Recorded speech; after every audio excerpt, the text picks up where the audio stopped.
Hello, BookTube. I've got some mail for you here, a few packages and a box, and I'm going into it with way too much topspin. I'm going into it arrogant and feeling unbeatable because of yesterday's mail haul, and that's not good. We read in the book of Leviticus that pride goeth before, totally being canceled. So it's possible that I will have to delete this video, but we're going to try. I'm going to remember my caution about not flying off the handle at new books. So we're going to try and make our way through here. The first one is a cardboard package that is light as a feather. Could it be a mass market paperback? Tiny little trade paperback? Let's take a look and see. Oh, okay. It is a tiny little paperback. It is the new Penguin Classic. This is Carter Woodson's The Miseducation of the Negro.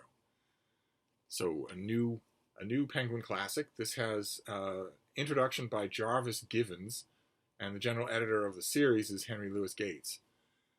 So what have we got here? The Miseducation of the Negro, which came out in 1933, is Woodson's classic work of black social criticism. As both student and teacher, Woodson witnessed the distortions of black life in the history and literature taught in schools and universities. He identified a relationship between those distortions in curriculum and the violence circumscribing black life in the material world, declaring, quote, "There would be no lynching if it did not start in the schoolroom." This systematic process of miseducation undermined black people's struggle for freedom and justice, and it was an experience that scholars before and after Woodson recognized and worked to challenge. Okay, so this is a new edition. This thing has had a few editions. I've seen them. I've never owned one. So that's great. New Penguin Classic. So let's move on. We're doing fine. We've got 1 out of 4 packages done without the end of the world, without a catastrophe. Let's see what this next one is. Try to manage my feng shui here. Okay, we're doing fine. This is June. This comes out in June. I don't have a sheet for it, but we're doing fine because I already know I like this author. He's never failed me. This is The Dissident by Paul Goldberg, who is the author of The Yid, which was fantastic. Just a fantastic novel. So what have we got here? On his wedding day in 1976, Victor Morrow stumbles upon a murder scene. 2 gay men, one of them a U.S. official, are axed to death in Moscow. Victor, a Jewish refusenik, is stuck in Russia due to the government's denial of his application to leave for Israel. He sits, quote, in refusal, alongside his wife and their community of intellectuals. But then the KGB spots Victor leaving the murder scene. Plucked off the street, he's given a choice: find the real murderer or become a suspect. His deadline is 9 days later when Henry Kissinger is arriving in Moscow. A whip-smart, often hilarious Cold War thriller, this book explores what it means to survive in the face of impossible choice and monumental consequences.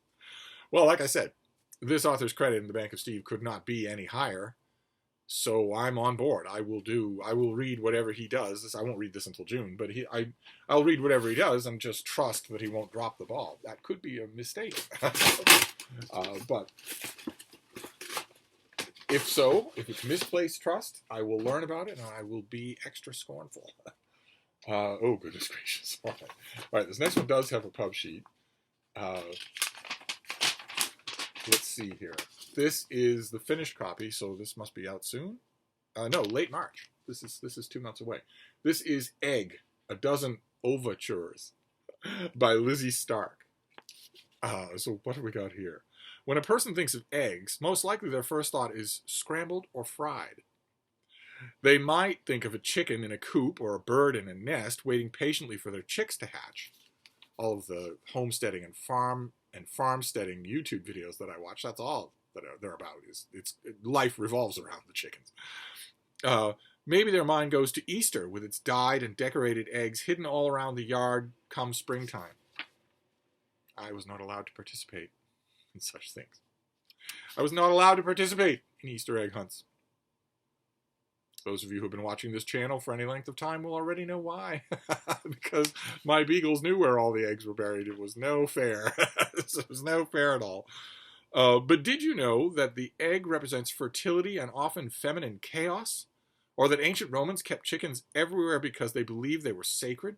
Or that in England in the 1990s, a task force known as Operation Easter Egg had to be put together to fight the illegal egg collection trade.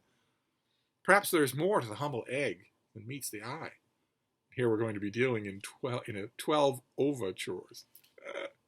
In this book, the author, who confesses she is egg-obsessed, shares an unconventional history of the egg, from chickens to penguins, from art to crime, to her own experiences becoming a mother and having ovarian surgery after discovering that she was a BRCA1 gene carrier.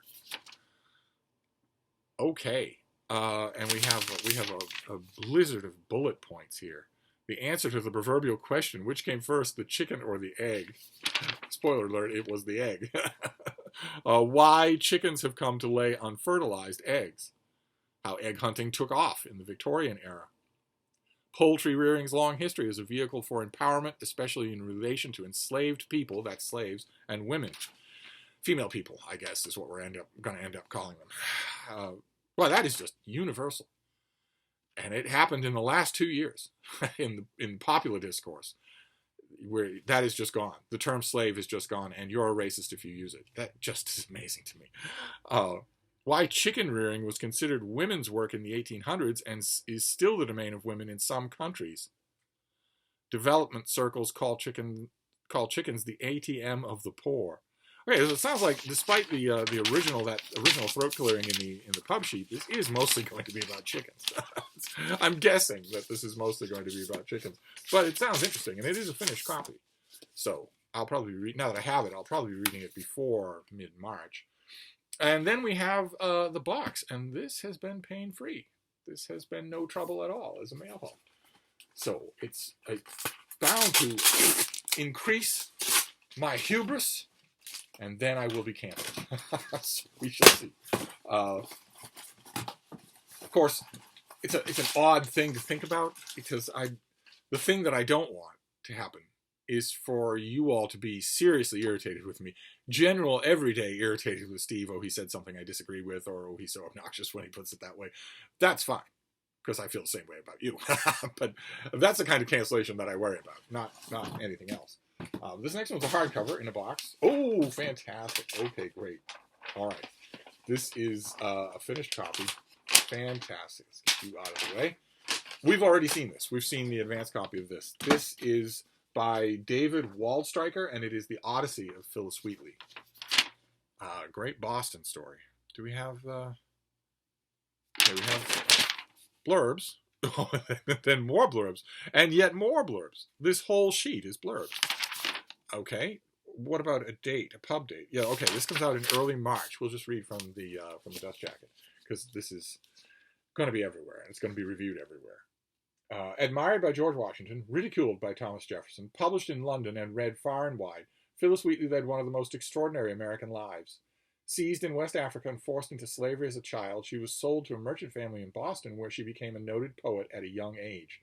Mastering the Bible, Greek, and Latin translations and the works of Pope and Milton, she composed elegies for local elites, celebrated political events, praised warriors, and used her verse to variously lampoon, question, and assert the injustice of her enslaved condition. By doing so, she added her voice to a vibrant, multi-sided conversation about race, slavery, and discontent with British rule. Before and after her emancipation, her verses shook up racial etiquette and used familiar forms to create bold new meanings. She demonstrated a complex but crucial fact of the times, that the American Revolution both strengthened and limited slavery. And this is a brand new biography. The biographer he teaches history at the Graduate Center at the City University of New York, and is the author of a whole bunch of books and articles. So, and Phyllis Wheatley was ridiculed by Thomas Jefferson because he didn't believe she wrote the poems under her name. He didn't believe that was possible. But this is going to get reviewed absolutely everywhere, I am sure, beyond a shadow of a doubt. This is on the reviewing docket of every major journal in the country, and probably in the English-speaking world. So that is our mail haul. We have The Odyssey of Phyllis Wheatley. We have Egg by an egg-obsessed author. We have The Dissident by Paul Goldberg. I can't remember if this is only his second book. I can't, off the top of my head, remember if he had a follow-up to The Yid. And finally, we have a new Penguin classic of The Miseducation of the Negro. So not a bad mail haul. Not bad at all. Not really a dud in the bunch. That's great. So there you go. A mail haul for a nice, bright, chilly Thursday before we plunge off a cliff. Friday, especially Friday night, Saturday, very cold. Very, very cold. Below 0 Fahrenheit. But it doesn't matter. It's totally irrelevant because right after that, the temperature goes back up into the 50s Fahrenheit, where it should have been last in, I don't even know, maybe September? It should have last been in September that we saw regular day after day temperatures like that as a daytime high in Boston in the winter. And instead, that has been the norm. We've had no cold, no frost, no snow, no ice, no sleet, no nothing. It's a minor things that are gone in 5 hours. I know the rest of the country hasn't been so favored, but a little bit of absolutely serious cold. I mean, the cold that's coming, if it actually happens, there's still 2 models that say that it won't. But if it actually happens, then Friday night, Saturday morning, I will actually have to be concerned about the bean. When we go on walks. We certainly won't be going on any long ground covering walks, but I'll have to be concerned about her and myself for when it's that cold, when it's 10 degrees below 0 Fahrenheit. And I think, if I remember correctly, Mark Richardson said that it's going to be 30 or 40 below Fahrenheit up in Vermont. So dangerous stuff, very dangerous stuff, especially for all of those dogs out there that are just, their owners put them out in the yard and think, every once in a while I'll throw out some food. I'm not going to entertain you. I'm not going to keep you from boredom. I'm not going to let you roam around, and I'm not going to bring you inside.